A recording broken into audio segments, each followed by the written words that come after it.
Imagine you're given a medal for a battle you don't remember fighting, a promotion for a war you never knew started, and a letter written in your own handwriting, thanking you for saving an empire that, until an hour ago, didn't know you existed. Now imagine the letter is dated yesterday, and you've been asleep for 6 months. This is the story of Captain Sloan Vaughn, the woman who saved humanity by accident, the soldier whose greatest victory was written after she already won it, and the truth she was never supposed to find. Let's begin. The cryo tube opened with a sound like a sigh. Sloan Vaughn didn't gasp or jolt awake the way they did in the vids. She just opened her eyes, blinked twice at the frost on the inside of the glass, and waited for the nausea to pass. Standard procedure. 14 years in the service. 12 missions. This was her third long-haul cryo. The routine was muscle memory. The tube hissed. Warm air flooded in. She tasted sterilized oxygen and something else, something metallic like old coins on her tongue. That was new. She sat up slowly. The cryo bay was dark, lit only by the emergency strips along the floor. That wasn't standard. The lights should have bloomed to full brightness the second her vitals registered. Bay, lights at 50%. Nothing. She swung her legs over the edge of the tube. Her bare feet touched the grated floor. Cold. Too cold. Cryo bay ambient temperature was supposed to be 22 degrees Celsius. This felt closer to 4. Computer status report. The terminal at the far end of the bay flickered to life. Text scrolled across the screen in that old, blocky font they used for emergency systems. The one that meant the primary AI was offline or dead. Systems. Partial. AI. Offline. Crew status. 1 active. Mission clock. Midnight. Sloan stared at that last line. Mission clock was the ship's heartbeat. It counted up from launch to debrief. It never, ever read all zeros unless something had gone catastrophically wrong, or unless someone had wiped it. She stood up. Her legs felt like wet cement, but she'd learned to ignore that on her second mission, when she'd had to drag a wounded squad mate 200 meters through a methane storm 40 minutes after thawing. You push through. You always push through. The terminal was mounted on the wall next to her gear locker. She punched in her override code. The locker clicked open. Inside, her flight suit, her boots, her sidearm, and a single data slate she didn't recognize. She grabbed the slate first. It was warm to the touch. Active. The screen glowed with a single line of text. Message received. 847 days ago. 847 days. Her mission had been scheduled for 90. She pulled on her flight suit with mechanical efficiency, checking the seals, the oxygen tabs, the emergency injectors. Everything was there. Everything was intact. That was wrong, too. After 90 days in storage, the suit's power cell should have dropped to 60%. It was at 98. She picked up the slate again and thumbed the message open. The text was brief. No sender ID. No encryption hither. Just words. Captain Vaughn, if you're reading this, you're alive. That means the mission worked. But there's something you need to know before you dock with the fleet. They're going to debrief you. They're going to tell you the mission was a success. They're going to give you a medal. Don't believe them. Not until you read the file attached to this message. Your mission wasn't what you think. And the people who sent you, they didn't expect you to come back. She read it twice. Then a third time. Her thumb hovered over the attachment. A single file. Name. Kessler_protocol_final.pdf. She opened it. And the world tilted sideways. The file was a mission brief. Standard format. Header, objectives, threat assessment, contingency protocols. But the date in the header was 6 months after her ship had left Earth orbit. That wasn't possible. You couldn't write a mission brief for a mission that had already happened. That wasn't how time worked. She scrolled down. Objective 1. Ensure the destruction of the relay station at waypoint Theta 9. Status. Complete. Objective 2. Eliminate all biological traces of the xenon infestation aboard the station. Status. Complete. Objective 3. Survive. Status. Pending verification. She stopped breathing. Xenon. She'd never heard that word before. Not in the original mission brief. Not in any of her training. Not in any of the classified files she'd accessed over 14 years. The original mission. The one she'd accepted. The one she'd trained for. The one she'd gone in a cryo believing in. Had been simple. Fly to waypoint Theta 9. Perform a diagnostic on the relay station. Repair a failing comms array. Return home. 90 days in and out. Boring. Safe. The kind of milk run they gave to captains they were testing for promotion. But this file told a different story. A darker one. She kept scrolling. The brief was written in her voice. Not a copy. Not a simulation. Her actual syntax, her specific phrasing, the way she abbreviated words, and used commas like she was still taking notes in flight school. Someone had written this. Someone who knew her. Someone who might be her. The cryobay's emergency strips flickered. For half a second, the lights went completely dark. When they came back, the terminal was showing a new line of text. Incoming transmission. Source, unknown. Priority, maximum. She didn't accept it. She didn't reject it. She just stood there, frozen, because the transmission was coming from inside the ship. The comm panel on the wall crackled. A voice came through. Low, tired, human. Sloan, don't dock with the fleet. She knew that voice.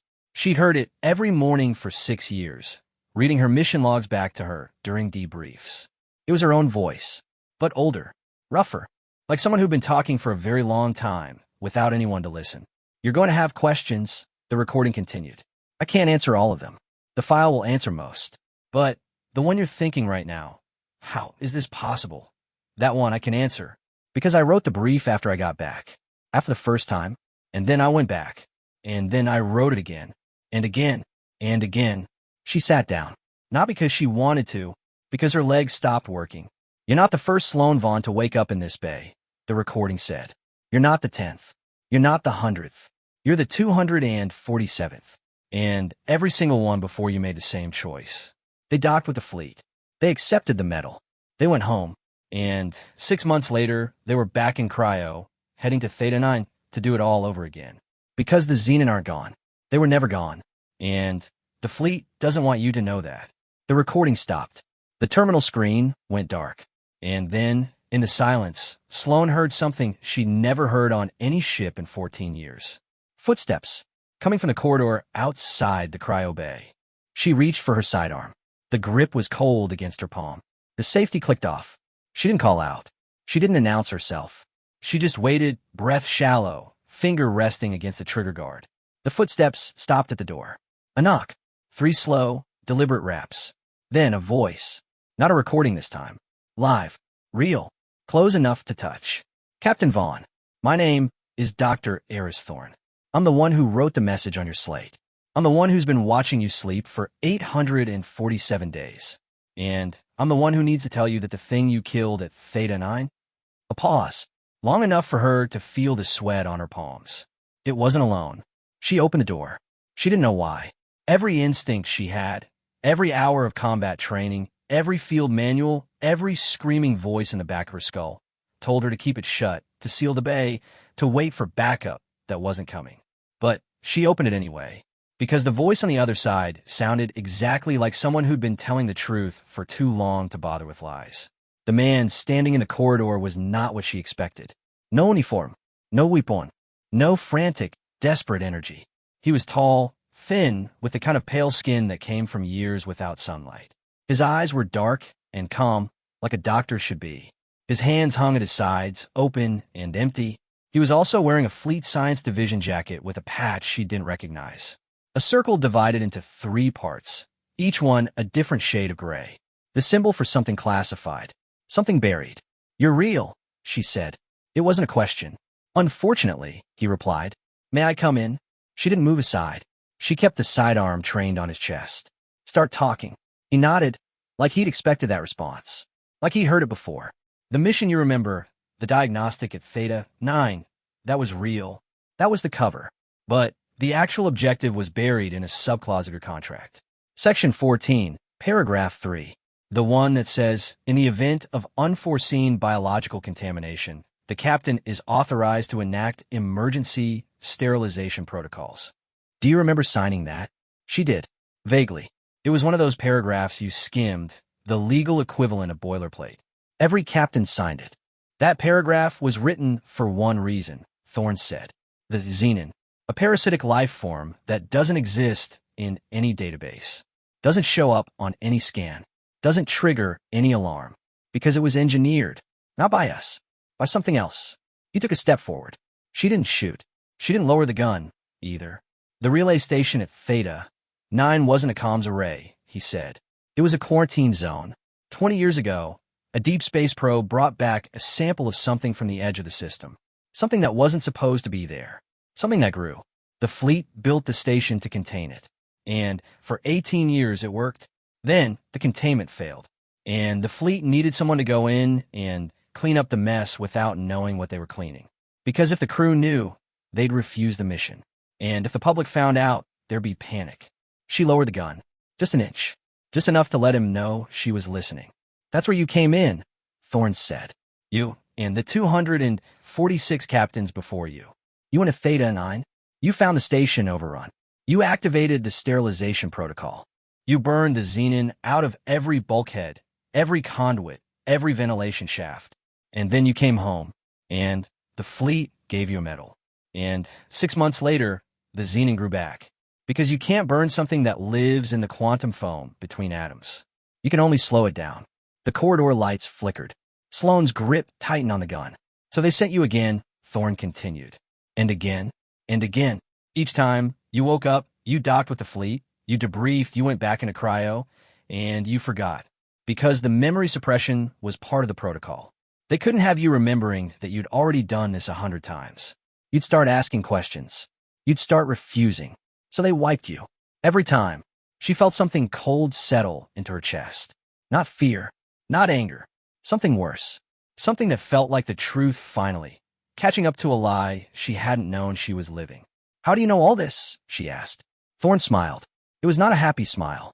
Because I was the one who designed the memory suppression. 20 years ago. I was young. I was ambitious. I thought I was helping. And then, on the 43rd iteration, one of the captains, woke up 3 hours early. She found me in my lab. She asked me one question I couldn't answer. She asked me, if I'm saving humanity, why do I have to forget? He looked down at his hands. They were shaking. Just a little. I didn't have an answer, he said. So I stopped erasing my own memory. I started keeping records. I started hiding messages in the cryo bay, in the maintenance shafts, in the emergency systems where the fleet's AI couldn't find them. And every time a new captain woke up, I tried to tell them the truth. Some listened. Most didn't. They docked with the fleet. They took the medal. They forgot. He looked up at her. His eyes were wet. You're the first one who didn't dock. You're the first one who read the message. You're the first one who opened the file. And that means you're the first one who has a choice. What choice? The same one I made 20 years ago, Thorne said. You can forget. You can dock with the fleet, take the medal, go back into cryo, and do it all over again. Or you can remember. You can fight. You can find a way to kill the xenon for good. But if you choose that, if you choose to remember, there's no going back. The fleet will mark you as a deserter. They'll hunt you. They'll erase you from every record, every database, every memory. You'll be a ghost who knows the truth. She stood there for a long time. The sidearm felt heavy in her hand.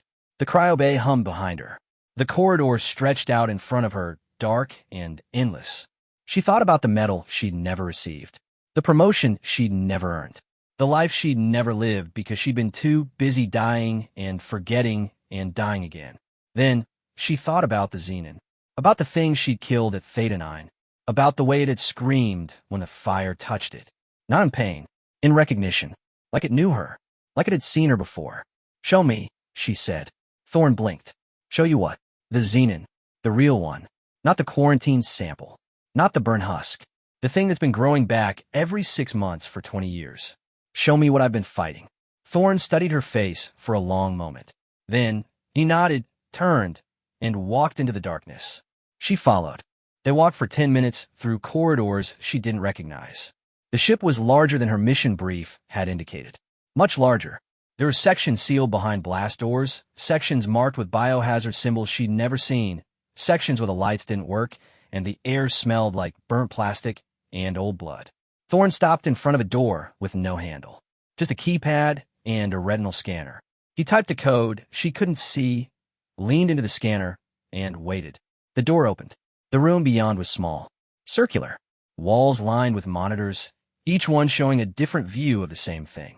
A containment chamber, reinforced glass, emergency purge nozzles in the ceiling. And in the center of the chamber, floating in a field of magnetic containment, a single shard of something black. It wasn't alive. Not in the way she understood life. It didn't move, didn't pulse, didn't react to the monitors or the lights or the presence of two humans staring at it. But it watched. She could feel it, a pressure behind her eyes, a weight at the base of her skull. The same feeling she'd had at Theta 9, right before the fire, right before the screaming. That's a fragment, Thorne said quietly. From the original probe. The Xenon doesn't have a physical form. Not really. It exists in the spaces between things. Between atoms. Between thoughts. Between moments. The shard is just an anchor. A way for it to hold onto our reality while it spreads. How do you kill something that doesn't exist? You don't, Thorne said. You starve it. You cut off its anchors. You make it so there's nothing left for it to hold on to. And that's what you've been doing every time you go to Theta 9. You burn the anchors. You clear the infection. You buy us 6 more months. But you can't burn the original. The original is here. On this ship. In this room. And as long as it exists, the Xenon will always come back.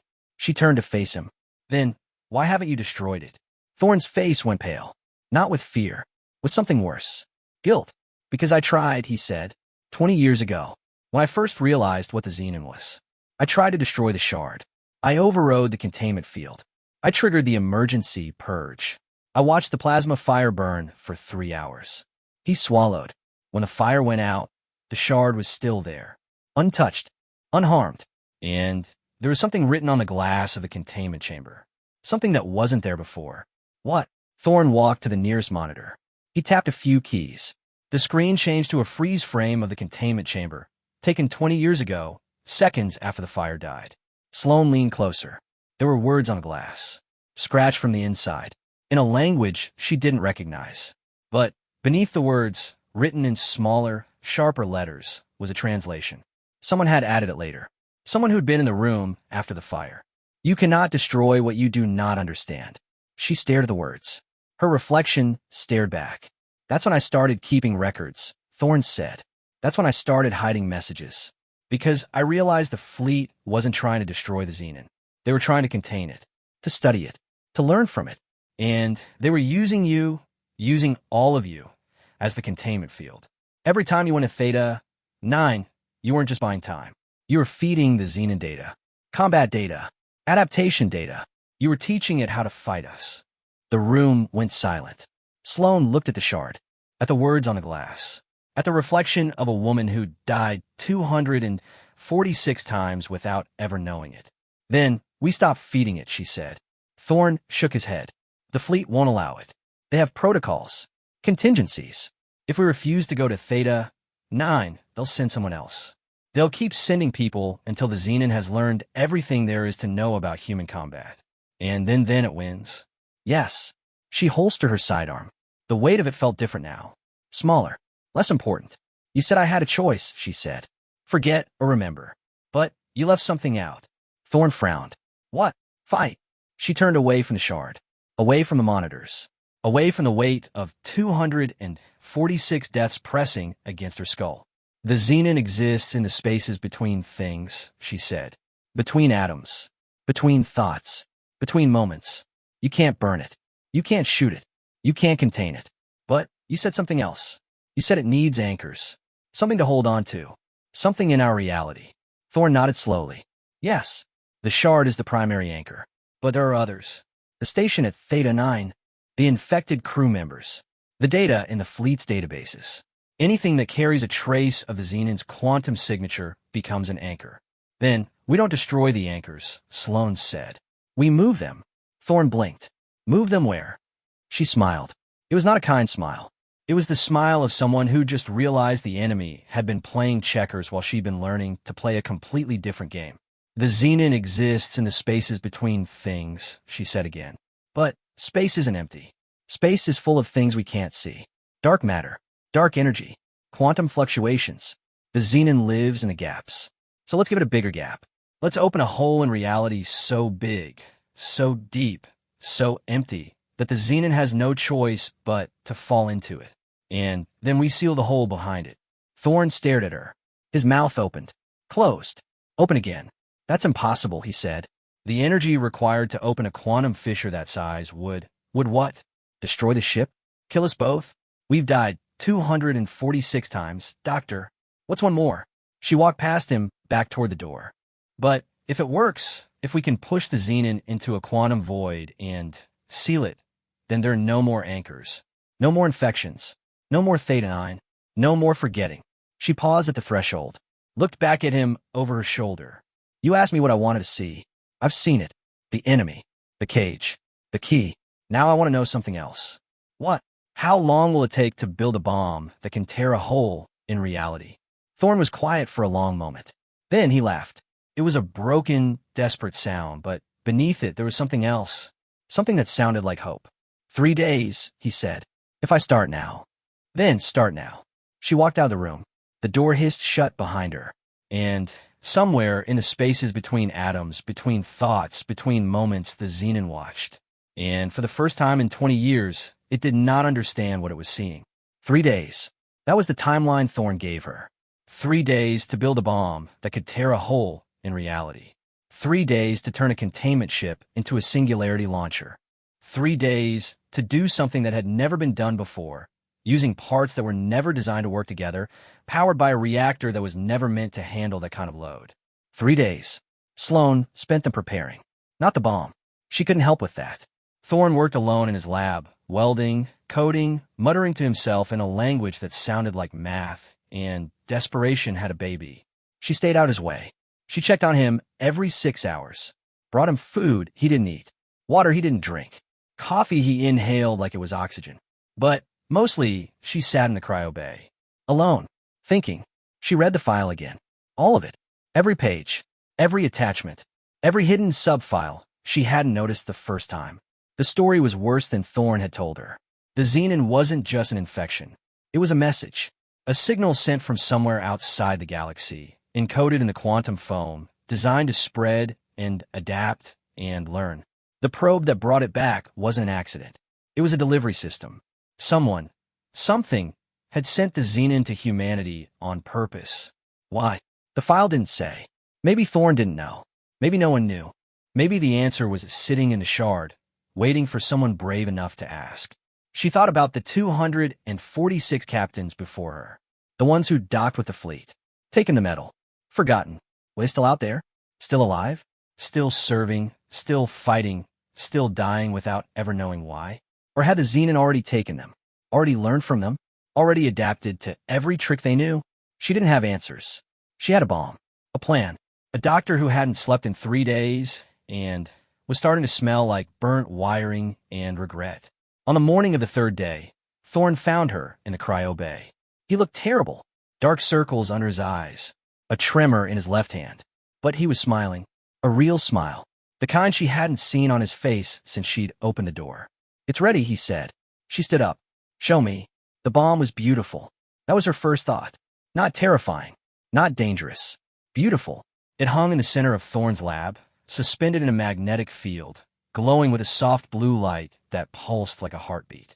It was small, smaller than she'd expected, about the size of her fist. The quantum Fisher generator, Thorne said, gesturing to it like a proud parent. It creates a localized breakdown in the fabric of space-time. For approximately 0.3 seconds, a hole will open, a true void, not just empty space, but a complete absence of reality. No atoms, no quantum foam, no laws of physics, nothing. And the Xenon will have nowhere to anchor. The shard, the infection, the signal, all of it will be pulled into the void. And when the fissure closes, it will be sealed in a pocket dimension with no exits, no energy sources, no way to interact with our reality ever again. She walked around the bomb. The blue light flickered across her face. What's the catch? Thorne's smile faded. The generator needs to be activated inside the containment chamber, right next to the shard. The field won't propagate through the reinforced glass. Someone has to be in the room when it goes off. Someone. The magnetic field required to suspend the generator will interfere with any remote detonation signal. The only way to trigger it is manually. A dead man switch. You press the button, you hold it for 0.3 seconds, and then I'm in the void with the Xenon. Thorne didn't answer. He didn't have to. Sloan looked at the bomb, at the blue light, at the reflection of a woman who died 246 times and was about to make it 247. How long do I have to hold the button? Point 3 seconds. That's not very long. It's long enough. She nodded, reached out, touched the magnetic field. It tingled against her fingertips like static electricity, like the moment before a storm. Show me how it works. The containment chamber was smaller than she remembered. Or maybe she was just seeing it differently now that she knew she was going to die in it. Thorn had modified the chamber overnight. The magnetic field that held the shard was still there, humming quietly in the center of the room. But now there was a second field, smaller, holding the bomb in place next to the shard. 2 anchors. 2 pieces of a puzzle that was about to be solved. She stood at the chamber door. The keypad was warm under her palm. Thorn stood behind her in the control room, hands hovering over the emergency systems. Last chance, he said through the intercom. You can still walk away. Dock with the fleet. Take the medal. Forget. She looked at the shard, at the words on the glass, at the reflection that wasn't quite her own anymore. No, she said. I've done that 246 times. It's time to try something different. She typed the code. The door opened. The air inside the chamber was cold. Sterile. It tasted like the cryo bay, like the moment between sleep and waking, like the edge of something she couldn't name. She walked to the bomb. Her boots echoed on the grated floor. The shard pulsed once, twice, 3 times like it was watching her. Like it knew. She reached out, wrapped her fingers around the bomb's activation switch. It was warm, alive, waiting, ready. Thorn's voice, tinny through the intercom.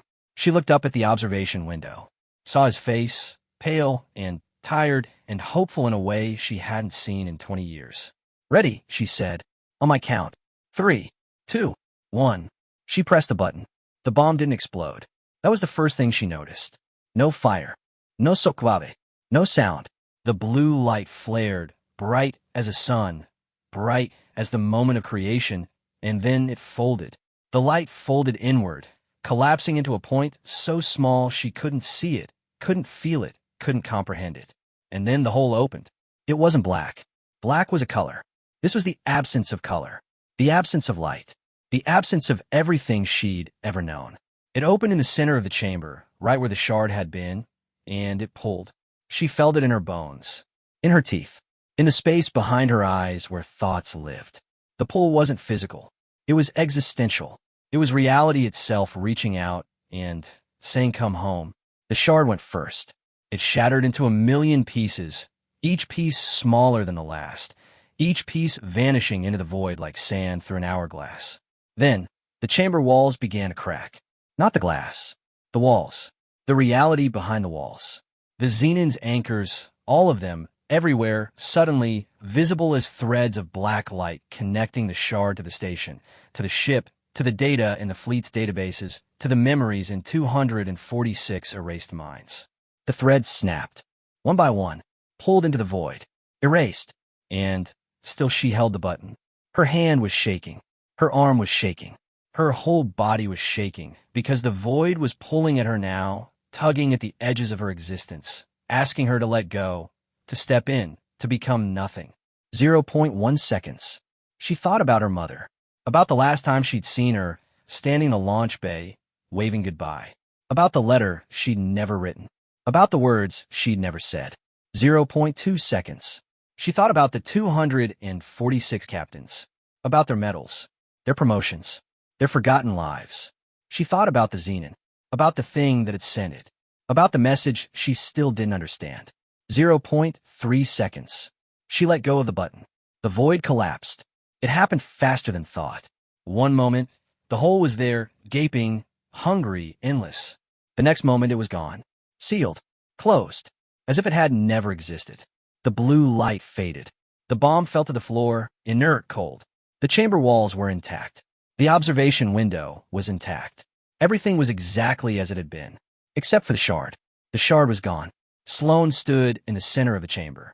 Her hand was still raised, still gripping a button that no longer existed. Her ears were ringing. Her vision was blurry. Her heart was pounding so hard she could feel it in her throat. Sloane, Thorn's voice crackling through the intercom. Sloane, can you hear me?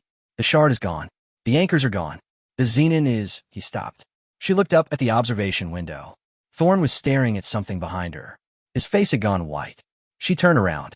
The words were still on the glass. The ones the Xenon had scratched 20 years ago. You cannot destroy what you do not understand. But beneath them, in fresh scratches, still smoking, still glowing with residual blue light, were new words. But you can imprison it. Clever human. We will remember this. Sloane stared at the words. Then, she walked to the glass, raised her hand, touched the scratches. They were warm. Doctor, she said, not turning around. The Xenon said we. A long silence. Yes, Thorne said quietly. I noticed that. There's more than one. Yes. She pressed her palm flat against the glass. The warmth spread through her fingers, up her arm, into her chest. It didn't feel like a threat. It felt like a promise. Then, we have work to do. She turned away from glass, walked to the chamber door, stepped through it, back into the corridor, back into the ship, back into a life she hadn't expected to have. Thorne was waiting for her in the control room. He looked older than he had 3 days ago, but he also looked lighter, like a weight had been lifted. The fleet is going to notice, he said. The shard's signal is gone. They'll send someone to investigate. Let them, Sloane said. We'll be gone by then. Gone where? She thought about it. About the message. About the thing that had sent the Xenon. About the we that was waiting somewhere out there, in the spaces between galaxies, between realities, between moments. Somewhere we can prepare, she said. Somewhere they can't find us. Somewhere we can figure out how to fight something that doesn't exist. Thorne nodded slowly. And after that, she smiled. The same smile she'd worn in the cryo bay. The one that said the game had changed. After that, we stop imprisoning them. After that, we start winning. She walked past him, down the corridor, past the cryo bay, past the lab, toward the bridge. Behind her, the containment chamber sat empty. The glass still warm. The words still glowing. We will remember this. And somewhere, in the void between realities, in a pocket dimension with no exits and no light, the Xenon waited. Not for escape, for the sequel.